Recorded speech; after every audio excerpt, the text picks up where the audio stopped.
In 2 Kings chapter 13, the narrative shifts back to the northern kingdom of Israel, focusing on the reign of Jehoahaz, the son of Jehu. The chapter begins by highlighting the oppressive circumstances faced by the Israelites under the domination of Hazael, the king of Syria. Jehoahaz earnestly seeks the favor of the Lord and cries out for deliverance, prompting God to respond with compassion. The Lord raises up a deliverer for Israel, and they experience a temporary reprieve from Syrian oppression. However, Jehoahaz's reign is marked by continued disobedience and idolatry. While God grants a brief period of relief from foreign oppression, the underlying spiritual issues persist, and Jehoahaz fails to fully turn the hearts of the people back to the Lord.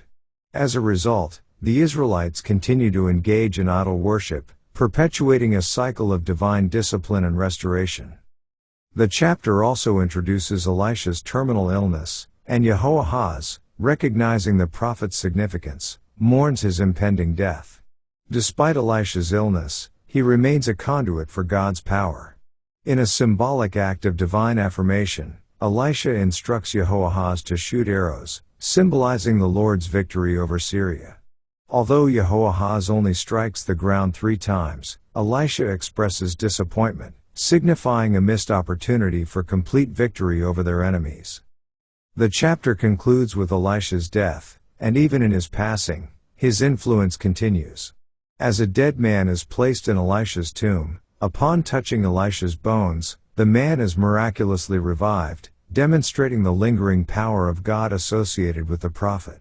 2 Kings chapter 13 portrays a nuanced picture of Israel's struggles, brief moments of divine intervention, periods of idolatry, and the passing of influential figures like Elisha, whose impact extends beyond their earthly life. Let's now read 2 Kings chapter 13. In the 23rd year of Joash the son of Ahaziah king of Judah, Jehoahaz the son of Jehu began to reign over Israel in Samaria, and reigned 17 years. And he did that which was evil in the sight of the Lord, and followed the sins of Jeroboam the son of Nebat, which made Israel to sin. He departed not therefrom. And the anger of the Lord was kindled against Israel, and he delivered them into the hand of Hazael king of Syria, and into the hand of Benhadad the son of Hazael, all their days. And Jehoahaz besought the Lord, and the Lord hearkened unto him, for he saw the oppression of Israel, because the king of Syria oppressed them. And the Lord gave Israel a savior, so that they went out from under the hand of the Syrians, and the children of Israel dwelt in their tents, as before time. Nevertheless they departed not from the sins of the house of Jeroboam, who made Israel sin, but walked therein, and there remained the grove also in Samaria. Neither did he leave of the people to Jehoahaz but 50 horsemen, and 10 chariots, and 10,000 footmen, for the king of Syria had destroyed them, and had made them like the dust by threshing. Now the rest of the acts of Jehoahaz, and all that he did, and his might, are they not written in the book of the Chronicles of the Kings of Israel? And Jehoahaz slept with his fathers, and they buried him in Samaria, and Joash his son reigned in his stead. In the 37th year of Joash king of Judah began Jehoash the son of Jehoahaz to reign over Israel in Samaria, and reigned 16 years. And he did that which was evil in the sight of the Lord. He departed not from all the sins of Jeroboam the son of Nebat, who made Israel sin, but he walked therein. And the rest of the acts of Joash, and all that he did, and his might wherewith he fought against Amaziah king of Judah, are they not written in the book of the Chronicles of the Kings of Israel? And Joash slept with his fathers, and Jeroboam sat upon his throne, and Joash was buried in Samaria with the kings of Israel. Now Elisha was fallen sick of his sickness whereof he died. And Joash the king of Israel came down unto him, and wept over his face, and said, O my father, the chariot of Israel, and the horsemen thereof. And Elisha said unto him, Take bow and arrows. And he took unto him bow and arrows. And he said to the king of Israel, Put thine hand upon the bow. And he put his hand upon it, and Elisha put his hands upon the king's hands. And he said, Open the window eastward. And he opened it. Then Elisha said, Shoot. And he shot.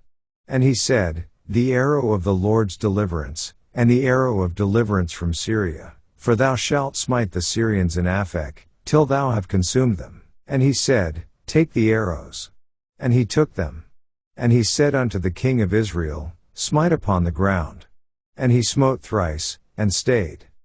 And the man of God was wroth with him, and said, Thou shouldest have smitten 5 or 6 times, then hadst thou smitten Syria till thou hadst consumed it, whereas now thou shalt smite Syria but thrice.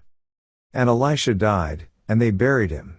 And the bands of the Moabites invaded the land at the coming in of the year. And it came to pass, as they were burying a man, that, behold, they spied a band of men, and they cast the man into the sepulchre of Elisha. And when the man was let down, and touched the bones of Elisha, he revived, and stood up on his feet. But Hazael king of Syria oppressed Israel all the days of Jehoahaz. And the Lord was gracious unto them, and had compassion on them, and had respect unto them, because of his covenant with Abraham, Isaac, and Jacob, and would not destroy them, neither cast he them from his presence as yet. So Hazael king of Syria died, and Benhadad his son reigned in his stead. And Jehoash the son of Jehoahaz took again out of the hand of Benhadad the son of Hazael the cities, which he had taken out of the hand of Jehoahaz his father by war. 3 times did Joash beat him, and recovered the cities of Israel. This ends our reading of 2 Kings chapter 13.